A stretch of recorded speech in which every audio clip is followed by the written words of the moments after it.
She struggled with physical defense she's faced at the professional level and voiced frustration with the league's officiating, recently telling reporters, quote, "I feel like I'm getting hammered and everybody is physical with me, and opponents get away with things that other people don't get away with." That's what Caitlin Clark said. Caitlin Clark just dropped some massive news that likely shook the entire WNBA.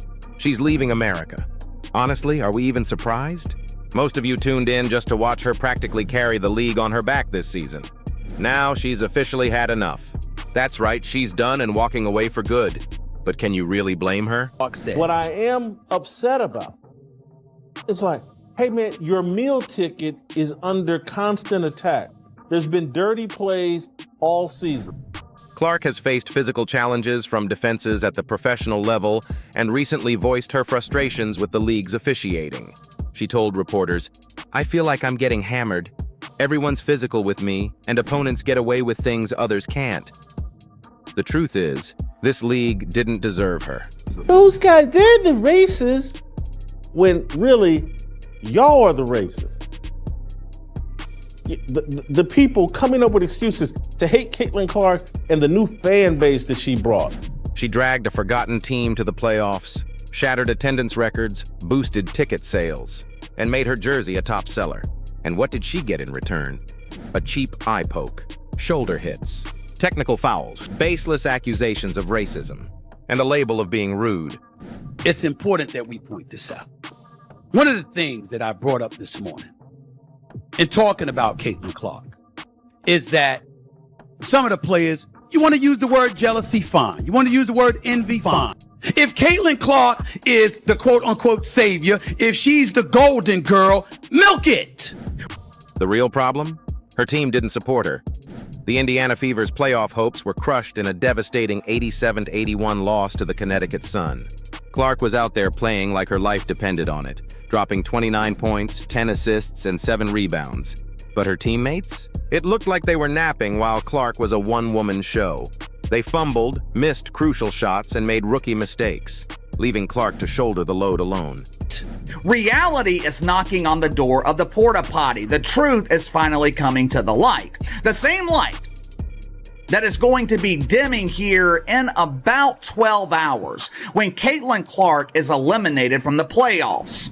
There were regular season games this season where Caitlin Clark drew more than 1.8 million viewers. However, I hope Kat Engelbert is ready for disappointment because there's a hell of a lot more of it on the way. Let's put this in its proper perspective. When I think about Caitlin Clark, the operative word that comes to my mind is gratitude. Her frustration hit its peak. You could see it building for weeks, but after that game, it was clear. She's had enough. The final straw was when her team crumbled around her despite her giving everything on the court. She played 40 full minutes of non-stop, high-intensity basketball, and still it wasn't enough. And this woman swats at the basketball and somehow decides to turn her hand down and her fingernails and jab them right into the eye of Caitlin Clark. No foul call. No refs stopping the game to go look. Is this a flagrant? None of that. Just Gino's right when he said she needs to be on a better team. It's the truth. But the heartbreak wasn't just about losing a game. It was the realization that no matter how hard she pushed or how many shots she hit, it wouldn't matter without a team to back her up. Her patience ran out. The WNBA was stunned when Clark announced she was leaving the league for Europe. Can you blame her? After all the relentless pressure, cheap shots, and nonsense, she decided it was time to hit the reset button. She made the announcement during a somber press conference on September 29, 2024, saying, "I need a reset. I need to get away from all of this." And it was obvious. She was done, mentally and emotionally. She didn't sugarcoat it. She called out the weak officiating, the lack of protection from dirty plays, and the endless criticism thrown her way both on and off the court. Clark leaving isn't just a blow to Indiana, it's a disaster for the entire league. From the second she stepped on the court, she became a phenomenon. Viewership and ticket sales soared. She pulled in over 500,000 fans by herself during her rookie season. The most dominant team in the league They can't draw 500,000 viewers for a playoff game. Atlanta Dreamers and the New York Liberals. Again, the Liberals. They supposedly have stars. Remember when ESPN claimed that the Liberals had the new Big Three? 410,000 viewers.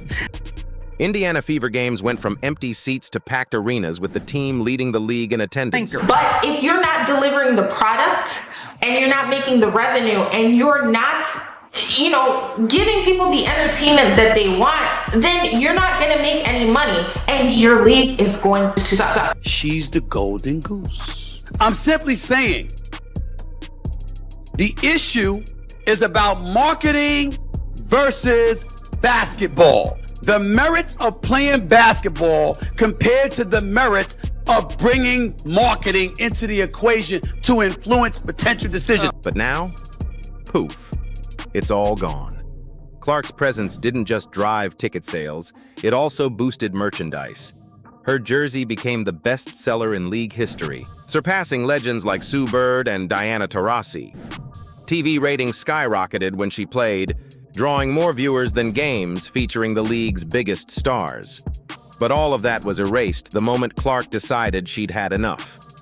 What did she get for making the league watchable again? Racist accusations from fellow players like Alyssa Thomas. Potential decisions. Honestly, it's been a lot of nonsense. I think in my 11-year career, I've never experienced the racial comments from the Indiana Fever fan base. We had her face on a serious matter that happened in this world, and it's unacceptable, honestly. And there's no place for it. And who claimed Clark's popularity was rooted in racial biases.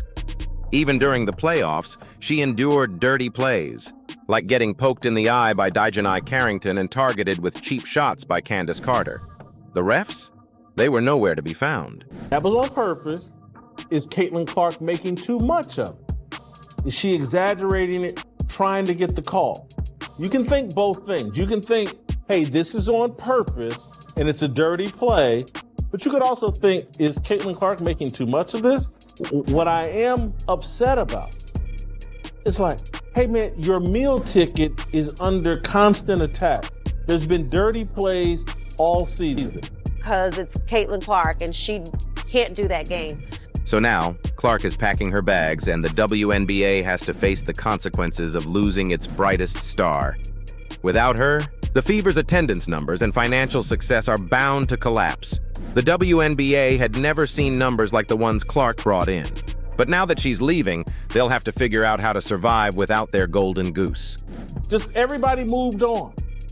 Your biggest star, your meal ticket, the reason why you have relevancy, just got stabbed and assaulted and nothing.